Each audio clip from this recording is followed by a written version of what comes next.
त्याची चौकशी त्या संदर्भातली चर्चा आपण सोमवारी घेणार असं आपण सांगितलं होतं। अरे माझं म्हणणं आहे तुम्ही उद्या घ्या परवा घ्या पण कामकाजात येऊ तर द्या।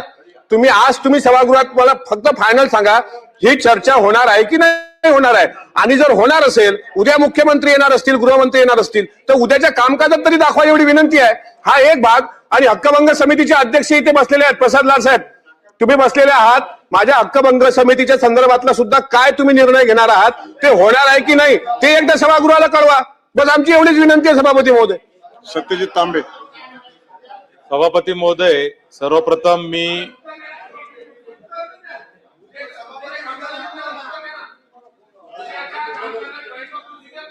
प्रसाद लाड हक्कभंग महोदय, काल आपल्याशी फोनवरनं चर्चा झाली तेव्हा माननीय मुख्यमंत्री समोर होते।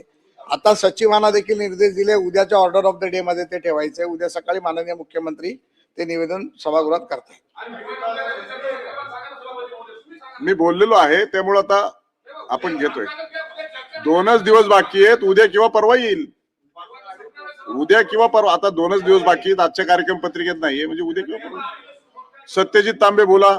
सभापती महोदय, सर्वप्रथम मी सभागृहाच्या वतीने डबल महाराष्ट्र केसरी झालेल्या हर्षवर्धन सदगीर याचं अभिनंदन करतो।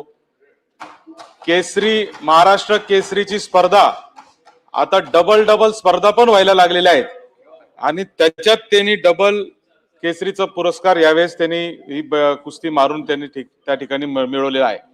सभापती महोदय, 2 स्पर्धा व्हायला लागल्यात आणि हे सगळं कुठंतरी कुस्तीला एका वेगळ्या दिशेला घेऊन चालण्याचं काम चाललेलं आहे। सरकारने याच्यात लक्ष देणं अत्यंत गरजेचं आहे।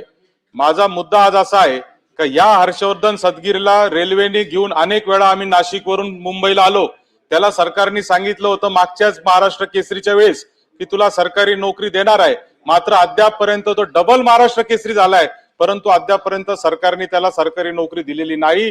सरकारने तातडीने यावर निर्णय घेतला पाहिजे। अशा पद्धतीचं खेळाडूंचं मनोधैर्य कमी करण्याचं काम सरकारने करू नये, खेळाडूंचं प्रोत्साहन देण्याचं काम सरकारने केलं पाहिजे। या विषयावर माझी विनंती आहे सरकारने थोडंसं निवेदन द्यावं। सरकारने